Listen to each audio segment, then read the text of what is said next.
Vamos a invitar ya entonces a Octavio Sotomayor. Bienvenido. Bueno, yo estaba saludando a Juan Daniel por esta invitación, agradecerla. Lo mismo para Álvaro Ramos, un buen amigo. Y yo les quiero decir que es un honor y un placer estar acá para hablar de estos temas que siempre son tan importantes, el tema de la gobernanza, el tema de las políticas públicas. En un momento, me imagino, particular de la historia de Uruguay, ¿no es cierto? Están a puertas de una elección presidencial, se abren nuevos escenarios, nuevas oportunidades. Yo voy a tratar de no defraudar y de inyectar quizá algunas ideas al debate de ustedes. Y no sé si podemos, en realidad tengo que avanzar yo, ¿no es cierto? Bueno, yo les quiero decir que yo en este minuto soy director de INDAP. INDAP es una institución de fomento del Ministerio de Agricultura, pero hasta marzo de este año, la verdad que yo trabajaba en CEPAL. Y esta charla que les voy a presentar más bien responde al trabajo que yo estaba haciendo en CEPAL en estos últimos años, en donde me dediqué a investigar justamente respecto del tema gobernanza, políticas públicas, en una región compleja, ¿ya? En donde hay países que funcionan razonablemente bien, Uruguay es uno de ellos, pero hay otros países, hay que decirlo, en donde la gestión de las políticas públicas es compleja, ¿no es cierto? Porque hay mucha corrupción, mucha politiquería, en fin, muchos problemas que dificultan la gobernanza. Entonces, yo les quiero hacer una presentación que tiene esas 4 secciones. Les quiero hablar algo sobre políticas industriales, o en el sentido no manufacturero del término, políticas públicas, ¿ya? Y mecanismos de coordinación. La verdad que esa sección quizá va a ser un poquito conceptual, pero creo que es importante apelar a los conceptos.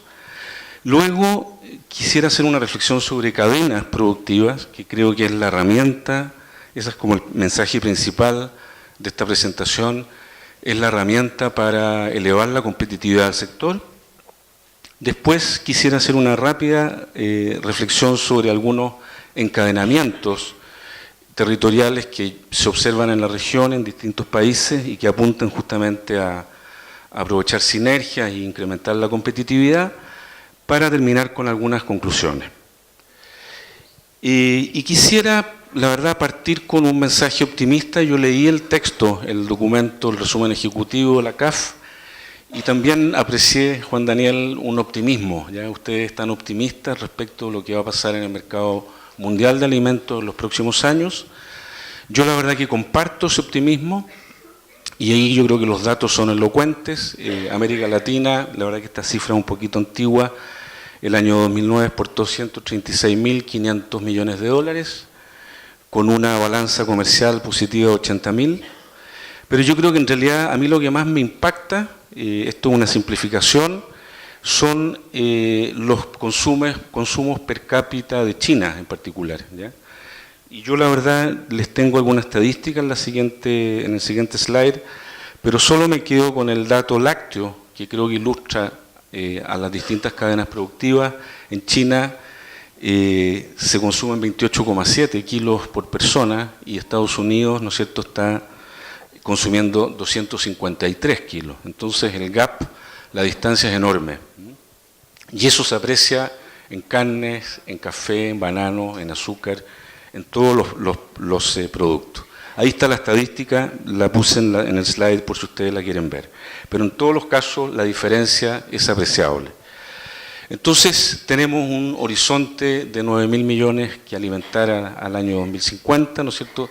Tendremos algunos vaivenes, como el de este año, donde hay una gran cosecha en China, en Estados Unidos, pero tendencialmente, la verdad, en CEPAL, mi opinión personal es que el sector de alimentos de Uruguay, de Argentina, en fin, de América Latina en general, yo creo que tiene muchas perspectivas.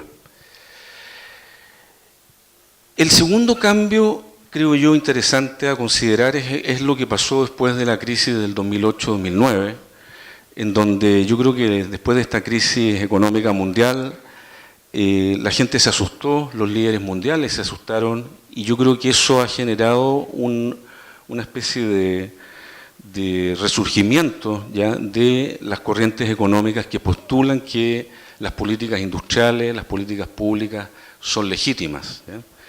Esto quizá en Uruguay no es tema, pero por ejemplo en Chile sí lo es, ¿ya? En Chile es un país muy todavía neoliberal, el Estado está reducido a la mínima expresión, la verdad que hay un debate político, creo que en todo el mundo, y lo concreto entonces es que hoy día en todos los sectores ideológicos, ¿ya? Izquierda, centro, derecha, la verdad empieza a instalarse la idea de que el Estado es importante, las políticas públicas son importantes, el punto es que estén bien diseñadas, ¿ya? Y bien ejecutadas. Ahí hay alguna cita, no creo que sea del caso entrar en mucho detalle. Y creo que el otro cambio conceptual que a mí por lo menos me hace sentido es que como gobernar es difícil, ¿no es cierto? Porque además tenemos sociedades hiperconectadas, movimientos sociales empoderados que desconfían de la autoridad. La verdad que gobernar hoy día en el mundo moderno no es fácil. Por eso se apela al concepto gobernanza, ¿ya? Implícito en el concepto gobernanza está la idea de que el gobierno es del Estado y de otros actores, ¿ya? Por eso que no se habla de gobierno. Y a mí me hizo mucho sentido una reflexión francesa de cientistas políticos franceses recientes que proponen sustituir la palabra políticas públicas por políticas de acción pública. Y esto, que es una sutileza, si ustedes quieren, en el fondo nuevamente lo que nos está diciendo es que con las políticas de acción pública lo que se busca es dar cuenta del conjunto de interacciones entre distintos actores que tienen que ver con lo público y identificar palancas sobre las cuales se deben apoyar las políticas públicas. Vale decir, el Estado no puede actuar solo, tiene que actuar en coordinación con la sociedad civil, con las cooperativas, con otro tipo de organizaciones sociales. En definitiva, de lo que se trata, creo yo, es de salir de ese esquema en donde ustedes ven en el círculo arriba, y esto se da en muchos países, ¿ya? Tenemos gobiernos autoritarios o gobiernos poco eficaces que no tienen credibilidad.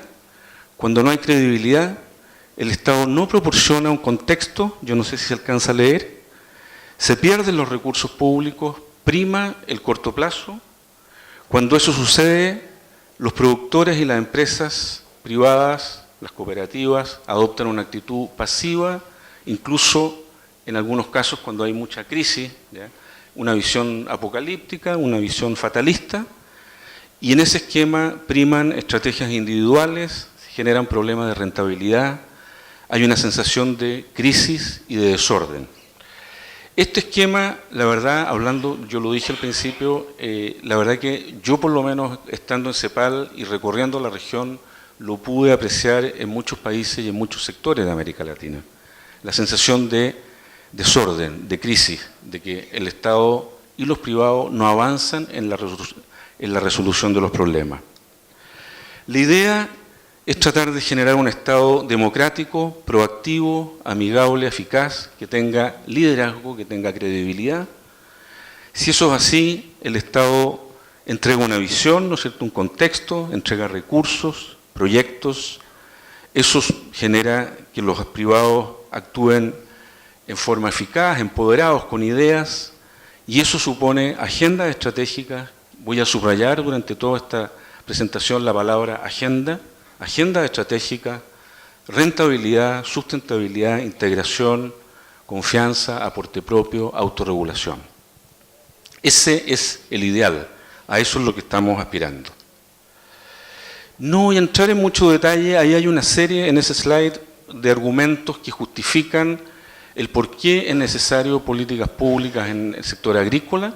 No quiero entrar en mucho detalle, no quiero perder tiempo, pero ustedes lo saben muy bien, tenemos mucha volatilidad, ¿no es cierto?, de climática, sanitaria, precios, en fin. Coordinar actores en agricultura es más difícil que coordinar actores en el sector manufacturero. Y por lo tanto, si partimos entonces de la premisa de que es necesario políticas públicas, políticas de acción pública, ¿ya?, para coordinar actores, a mí me parece también importante distinguir que para hacer estas coordinaciones, normalmente en todo el mundo, en todos los países del mundo, se apela a 3 mecanismos para coordinar. Uno son las jerarquías, otros son los mercados y otros son las redes, la confianza. Son como los 3 principios que se mezclan en cada situación. En algunos casos prima más la jerarquía, en otros más el mercado, en otros más la confianza, pero en general estos sistemas combinan estos 3 principios. Por jerarquías, por ejemplo, yo estoy basándome en el principio de autoridad. Cuando hay un conflicto ambiental y un juez decide algo, o una autoridad decreta algo, ahí lo que está primando es el principio de jerarquía.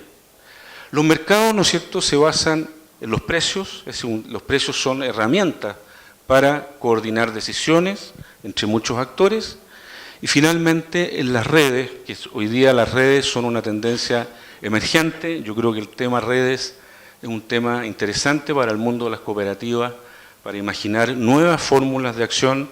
En las redes prima la confianza, prima la reciprocidad, prima la reputación. Ninguno, como yo lo dije, ninguno de estos principios actúa en forma pura, siempre hay una combinación de jerarquía, mercados, confianza, redes. Y creo que es interesante, abajo, no sé si ustedes lo ven, a mí me interesa también, me parece interesante esta idea de este concepto que se usa en alguna literatura en ciencia política de trabajar a la sombra de la jerarquía. A veces los privados, las cooperativas, por ejemplo, pueden tratar de implementar un proyecto, pero siempre el Estado, la jerarquía, es necesaria para inducir que estas coordinaciones se hagan correctamente. Ahí ustedes ven en esa slide, en esa transparencia, distintos tipos de coordinación. En primer lugar, administración de cadenas productivas. Por cadena, yo lo que estoy entendiendo es, por ejemplo, toda la cadena láctea uruguaya. Un segundo esquema tiene que ver con alianzas público-privadas. Voy a mostrarles rápidamente también una tipología de alianzas público-privadas. Por ejemplo, cuando Uruguay negocia un tratado comercial con Brasil y lleva a los privados y los pone en el cuarto al lado para que asesoren esa negociación comercial, que es lo que hacen todos los países del mundo, eso es lo que se llama en ciencia política cooptación, consulta-cooptación.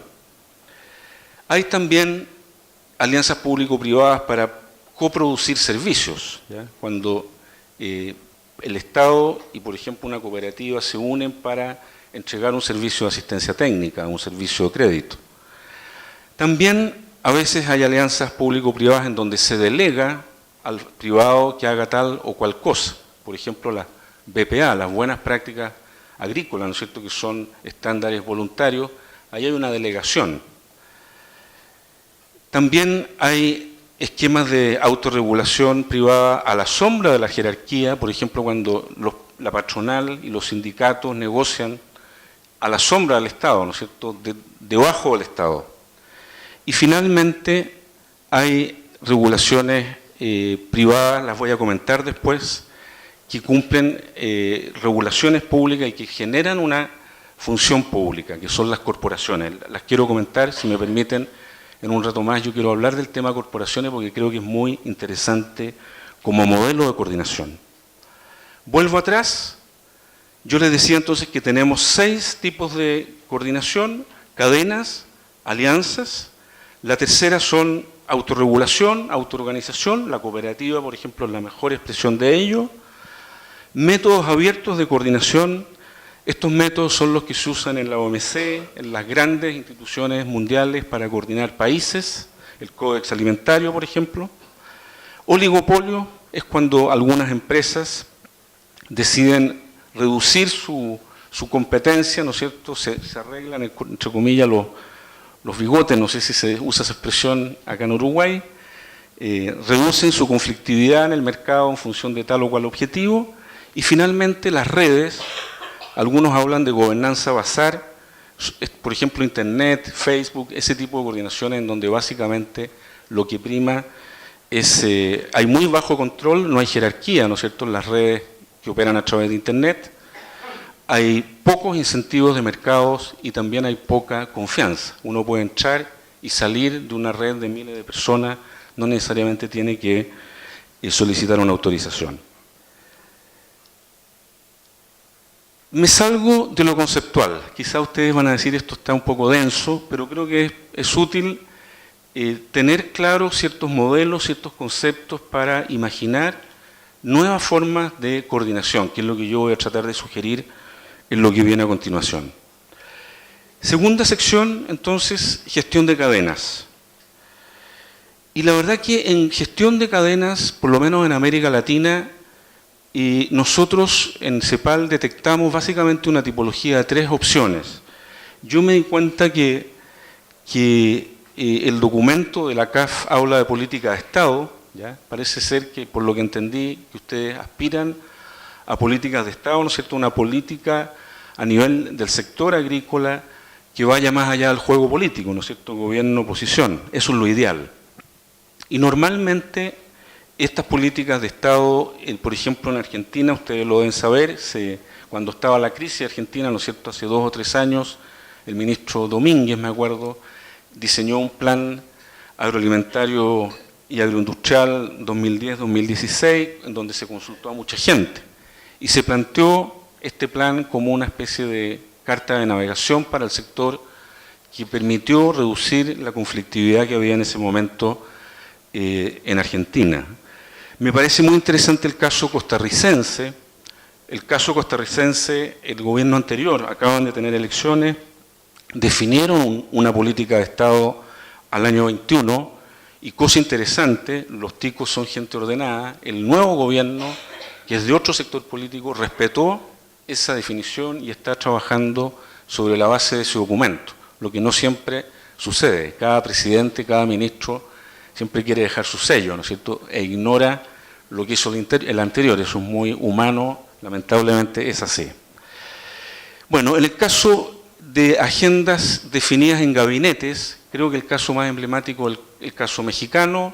En México, cada vez que entra un nuevo gobierno, el Ministerio de Agricultura, solo, sin mucha consulta, en su gabinete define lo que ellos llaman el programa sectorial para sus 7 años de gobierno, 6 años de gobierno.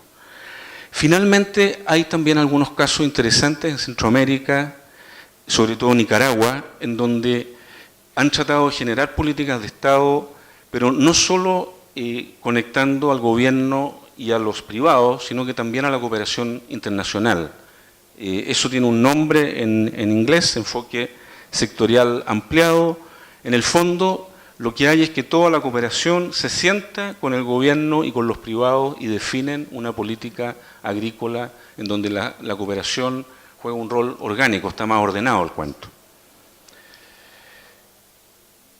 Pero bueno, lo concreto es que más allá de cómo se haga esta política de Estado, a la que al parecer pretende, también aspira la CAF, normalmente, más allá, una cosa es la política a nivel del sector, el sector uruguayo, agricultura uruguaya como un todo, y después hay que bajar a cadenas.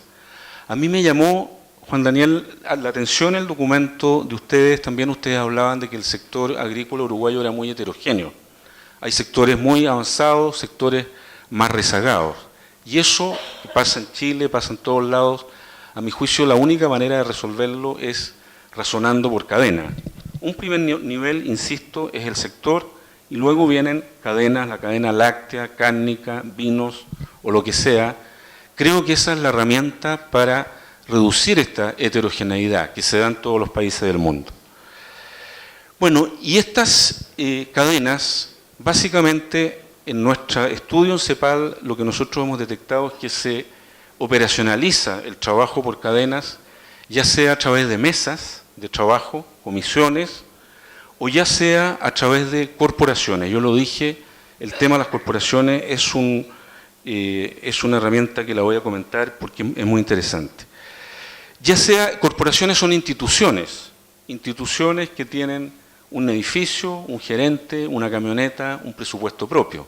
Una mesa es distinto, ¿no es cierto? Una mesa es un momento, un espacio de trabajo en donde no hay gerencia, no hay edificios, simplemente son actores que se juntan para, y ahí algo muy importante, para eliminar cuellos de botella, imperfecciones sistémicas, como lo dice elegantemente la OCDE. Cuellos de botella, ¿ya? Normalmente la cadena láctea o la cadena de vinos o cualquier cadena, ¿no es cierto?, tiene cuellos de botella, tiene enredos, problemas, burocracia, no sé, distintas falencias de todo tipo que hay que trabajar en forma sistemática. ¿Cómo se trabaja eso? A través de agendas de trabajo. La cadena, el concepto cadena, la verdad, uno lo puede usar en 3 dimensiones, en su dimensión contable, para ver quién se queda con el margen, ¿no es cierto?, si es la industria o los productores. También se puede utilizar en su dimensión tecnológica para promover una innovación, ¿no es cierto? Cuando uno, por ejemplo, le da un peso específico a la pauta de pago láctea, eso genera un proceso de innovación tecnológica en toda la cadena. Pero a nosotros, creo yo, nos interesa el tema cadena, sobre todo en su dimensión institucional. Vuelvo al tema de los cuellos de botella, de las imperfecciones sistémicas.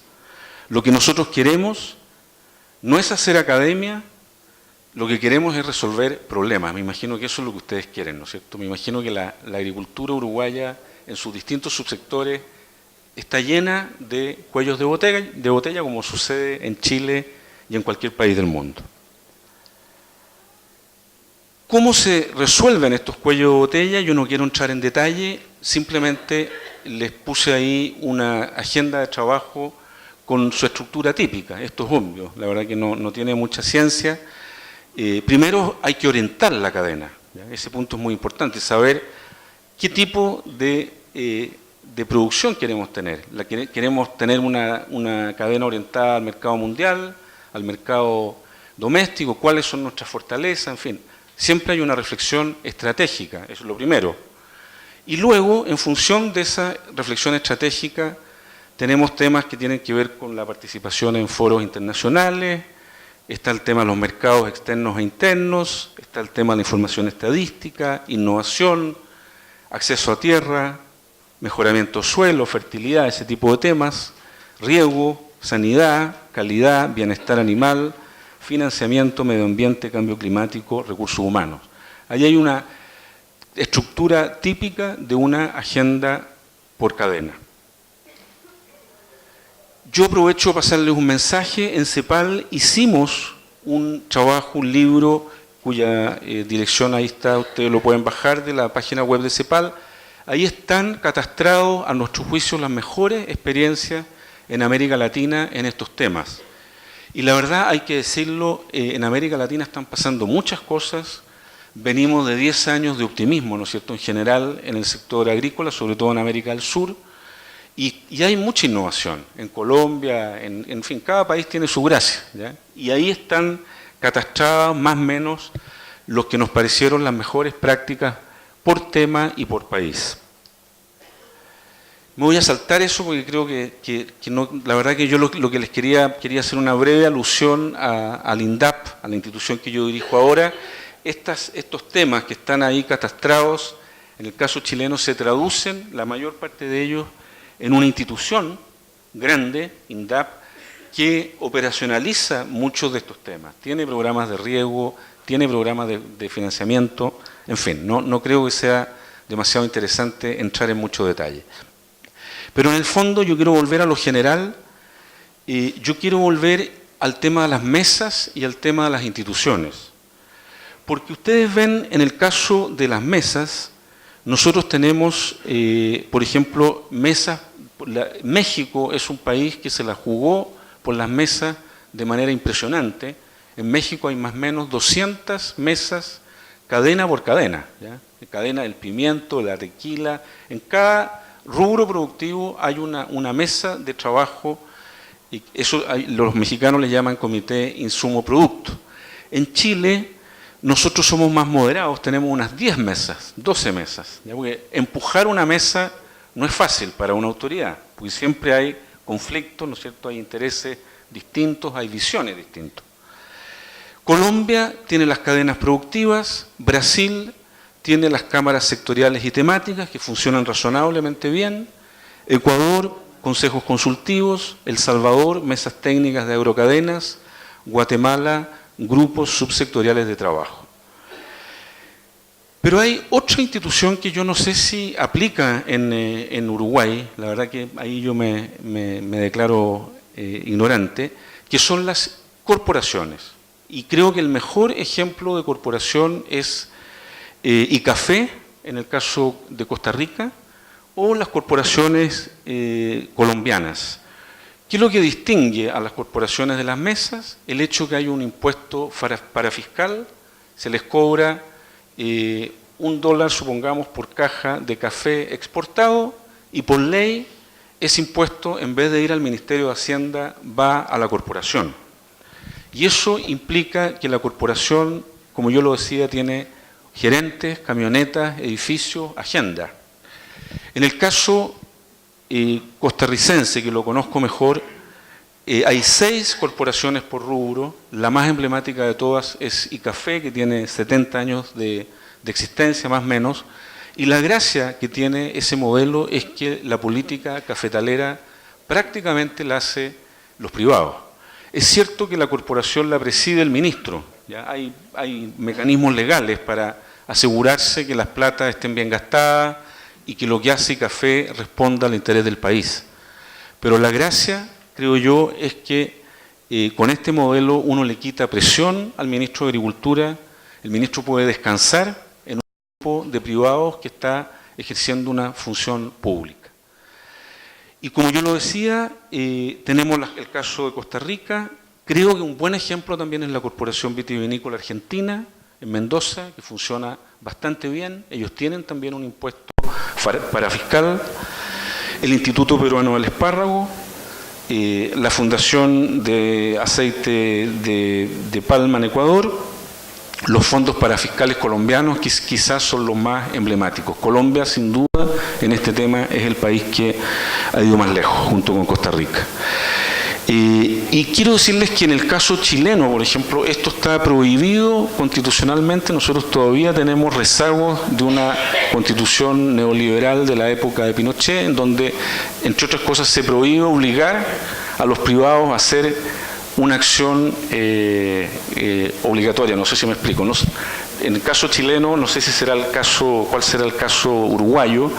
En el caso chileno, por razones constitucionales, esto no se puede obligar a un privado que pague $1 por caja exportada o por litro de leche. No sé si me explico. No, hay un tema ahí de dogmatismo económico.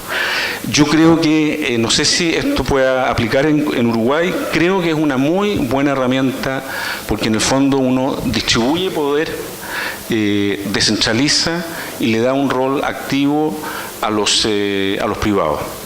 Esto también tiene la gracia de que cuando se va un ministro, la agenda sigue, ¿ya? Porque con las mesas, cuando lo que pasa con las mesas es que sale un ministro y hay que empezar normalmente siempre todo de nuevo. Puede que a un ministro le guste una mesa, a otro ministro no, al que sigue, no sé si me explico, hay más inestabilidad política. En el caso de las corporaciones hay continuidad, nos independizamos del ciclo político. Les doy un ejemplo, en todo caso, de trabajo por cadena. Yo creo que es muy importante, yo lo dije ya, el tema de la orientación estratégica. Y para orientar una cadena, creo que es muy importante el benchmark, la comparación. Voy muy rápido, no tengo tiempo, pero en el caso chileno, nosotros teníamos un sector arrocero muy distinto al de ustedes, perdedor con la apertura económica. Era un sector en crisis, apocalíptico, con cortes de carretera, con crisis permanente. Y para hacerles el cuento corto, tuvimos la suerte de contratar a un experto hindú. Ese experto hindú nos comparó con el Valle del Yanco en Australia, a la misma latitud. En Australia, a la misma latitud, tenían 80 quintales por hectárea. Nosotros en esa época estábamos en 40. Y para hacer el cuento corto, mandamos a toda la cadena, a los molinos, a los productores, 20, 30 personas, a Australia a ver cómo lo hacían los australianos y copiamos, adaptando por supuesto los conocimientos australianos a la realidad chilena, pero en el fondo nos inspiramos en Australia para darle un nuevo giro estratégico a la cadena del arroz, de manera a incrementar la competitividad. A partir de ese viaje Se hizo una agenda, está en internet, ustedes la pueden considerar, la pueden estudiar. Esa agenda básicamente tenía temas de etiquetado, teníamos que diferenciar a nuestro arroz del arroz uruguayo, entre otros, del arroz argentino, del arroz asiático. Nosotros tenemos una variedad japónica muy especial. Habían temas de calidad, de riego, de micronivelación, etcétera. No quiero entrar en mucho detalle, pero creo que la clave, yo quiero insistir en esto, la clave aquí es trabajar con el concepto de frontera tecnológica, brecha, imitación, catch up, como le llaman en CEPAL, habilidades y conocimientos, proyectos detonantes. La clave es compararse con aquel que está más adelante de uno. Y yo creo que los viajes tienen un impacto tremendo. Yo, por lo menos, yo trabajé, entre paréntesis, en esto antes de estar en CEPAL, 8 años en el Ministerio de Agricultura. Mi trabajo era coordinar cadenas y yo les puedo asegurar de que cuando habían cadenas en crisis, lo mejor era tratar de agarrar a la cúpula de esa cadena, ir al país más adelantado. Normalmente eso tenía un impacto cognitivo enorme. Nosotros pasábamos 10 días en Nueva Zelanda, por ejemplo, viendo cómo lo hacían en leche. Me acuerdo que me tocó participar en una gira muy importante en Chile para hacer girar la discusión sobre el sistema lácteo chileno. Y fue tan impactante la experiencia en Nueva Zelanda o en Australia que volvimos girados, volvimos con nuevas ideas, con cosas más claras respecto de cuáles eran nuestras fortalezas y nuestras debilidades. Hago este punto porque en algunos países dicen que hacer estos viajes es agroturismo, es botar la plata. Creo que es un profundo error. Bueno, ahí hay algunos ejemplos de agendas. El plan vitivinícola argentino. Yo creo que los neozelandeses y los australianos, ustedes, yo creo que también, tal como nosotros, miran, yo sé, a Nueva Zelanda, ¿no es cierto?, como referente. Yo creo que los neozelandeses son maestros en este tema de las agendas en la coordinación público-privada. Hay agendas en Brasil del sector vitivinícola, en fin, hay ejemplos ahí, cacao en Ecuador. Voy terminando. Entonces, para cerrar la segunda sección, mi conclusión y mi recomendación es trabajar por cadena productiva. Y luego, bajando, yo les hablé política de Estado, que es el nivel sector, cadena, que es el nivel meso, y luego bajamos un último escalón a nivel territorial. Y aquí rápidamente me gustaría sobrevolar algunos modelos de encadenamientos territoriales que hay en América Latina. El primero, que es el clásico, son las cooperativas, ¿no es cierto?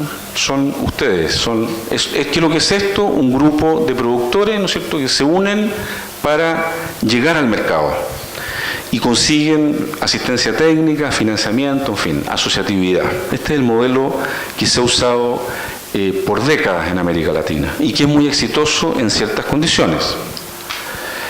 Pero hay otros modelos. En el caso chileno y en el caso colombiano, en Colombia se llaman alianzas productivas, en Chile se llaman programas de proveedores, PDP. La lógica es distinta. No es desde la producción al mercado, como es el modelo cooperativo, sino que es desde el mercado a la producción.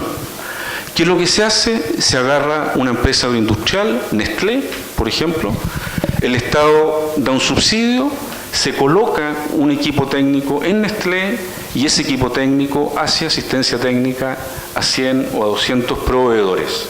Este es un mecanismo para conectar proveedores con agroindustrias o proveedores con supermercados. Hay casos, yo creo que los casos más desarrollados de alianzas productivas están en Chile y en Colombia. También hay casos en Salvador y en México.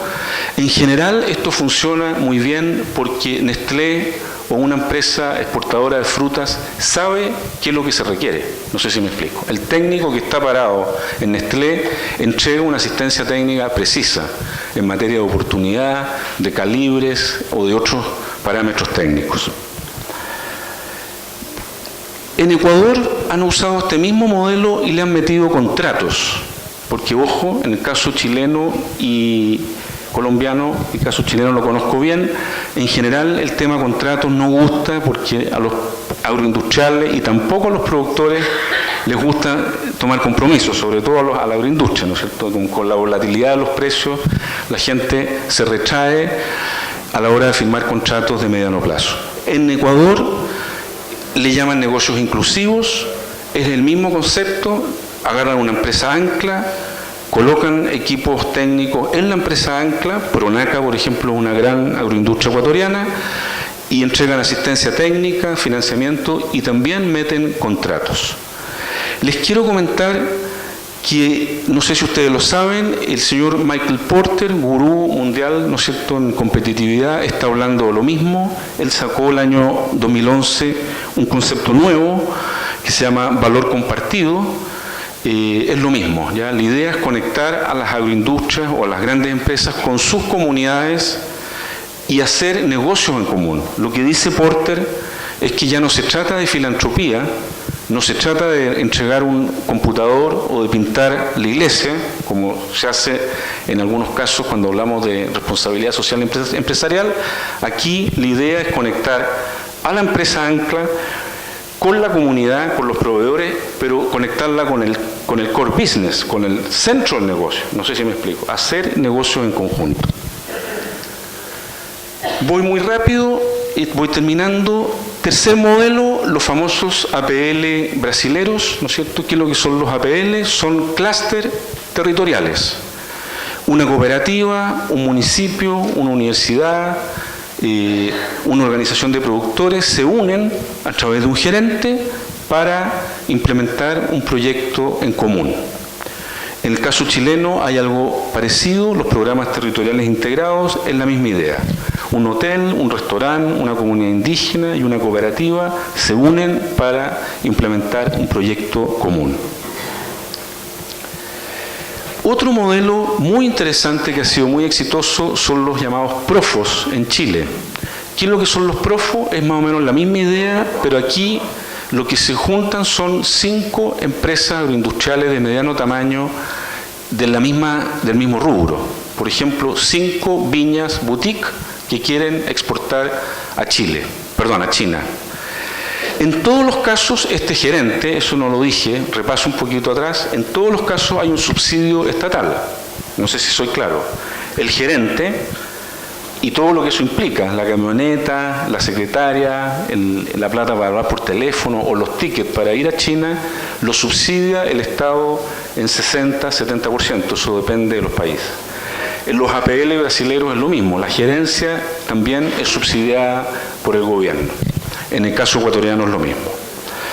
Este modelo ha sido muy exitoso porque permite que empresas emergentes, estos son modelos para empresas agroindustriales, ojo, no estoy hablando aquí de productores primarios, pueden ser 4 cooperativas, por ejemplo, que quieren ir a Estados Unidos, colocar un producto. Hay una línea, en el caso chileno, de subsidios públicos para fomentar la asociatividad entre empresas agroindustriales.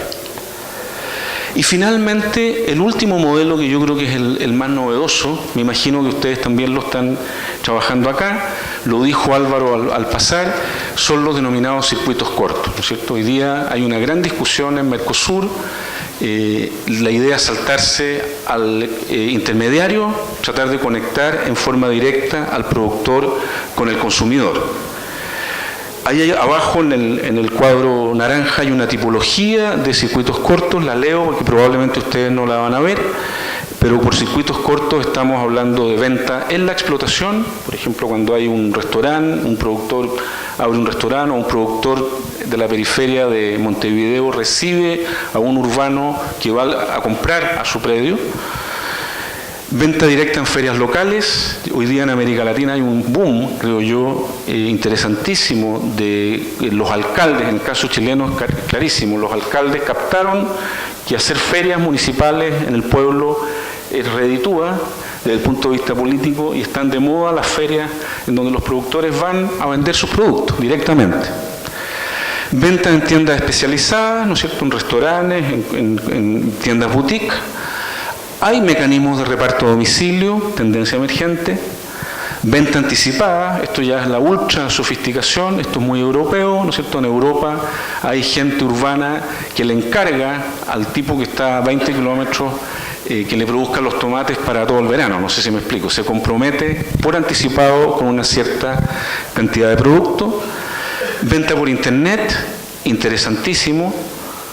Consumo directo en la explotación a través de redes turísticas, venta al sector público, lo que hablaba Álvaro, ¿no es cierto?, venderle a los hospitales, a las Fuerzas Armadas, al Ministerio de Educación, las raciones de los niños. Máquinas expendedoras, en Italia, por ejemplo, esa foto que está ahí, en Italia está lleno de máquinas expendedoras que son de propiedad de cooperativas, a través de las cuales se vende leche fresca, bueno, leche, en fin, leche envasada, la verdad que no sé el detalle, pero esto está muy desarrollado. Y finalmente, comercio justo. Entonces, mensaje de la tercera sección, yo les hablé de encadenamientos territoriales. La idea es aprovechar sinergias que se pueden encontrar entre distintos actores a nivel territorial. Conclusiones, y termino. Primero, existen distintos mecanismos de coordinación, ¿no es cierto? Cada país tiene su historia, cada región tiene su historia. Segundo, nosotros en CEPAL observábamos que hay una tendencia inequívoca a un mayor encadenamiento entre empresas, pyme, empresas de mayor tamaño, los PDP, los negocios inclusivos ecuatorianos, ¿no es cierto?, las alianzas productivas de Colombia. Tercero, y esto es muy importante, para que una política de encadenamiento entre empresas tenga impacto y se consolide en el tiempo, es fundamental que hayan estrategias sectoriales, cadenas, estrategias territoriales también. No sacamos nada, lo digo de otra manera, con tener cooperativas muy fuertes, ¿ya? En el caso uruguayo, si es que la cooperativa, supongamos, de vino, esa cooperativa de vino uruguaya no está en una mesa o no es parte de una estrategia nacional para el vino uruguayo, no sé si me explico, porque hay problemas que solo se resuelven a nivel supra, no los puede resolver esa cooperativa. Si China no quiere hacer entrar el vino uruguayo, por más fuerte que sea la cooperativa, no van a poder entrar a China, no sé si me explico. Para eso se necesita el Estado, ¿no es cierto?, a través del Ministerio de Agricultura, la Cancillería, etcétera. Políticas públicas. Cuarta conclusión, nuestra sensación es que para que estos programas, estas políticas tengan fruto, se requiere de un tiempo más o menos largo de maduración. Este tema es súper importante. A veces la gente se impacienta, se instalan estas mesas, estas políticas de cadena, y al año, a los 2 años, la gente dice, no, esto no funciona, esto es una pérdida de tiempo. La verdad que acá la clave es persistir, es como digo, insistir, porque aquí se requiere de tiempos de maduración para que hayan beneficios percibidos. Quinta conclusión, es necesario fortalecer al Estado, ¿ya? Necesitamos un Estado fuerte, musculoso, inteligente, ¿ya? Nadie está hablando de un Estado a la soviética, ¿no es cierto?, para poner una caricatura, ¿ya?, una planificación central, eso es absurdo, estamos en otro tiempo, pero se requiere de Estados ligeros, musculosos, inteligentes. Y también, por supuesto, de sociedad civil organizada, cooperativas y de empresas privadas. Y finalmente, la última conclusión, no sé si sea muy interesante para ustedes, que es interesante, es importante investigar. Esto, la verdad que cada país, como yo lo decía, tiene sus gracias, su fortaleza, y es muy interesante el comparar, el contrastar experiencias de manera de ir aprendiendo. En síntesis, yo para terminar les diría que así es como veo el tema de la gobernanza. Creo que en América Latina hay mucha experiencia en esto. Yo en CEPAL vimos la experiencia uruguaya de los comités tripartitos, o sea, acá también yo la verdad que le he perdido la sintonía fina a lo que sucede en Uruguay, pero entiendo que hay mesas de coordinación y hay mecanismos de este estilo, pero sin duda esto siempre se tiene que estar mejorando, actualizando. Hay un mundo de cosas por hacer en aras de elevar la competitividad, como lo planteaba el vicepresidente Astori. Muchas gracias.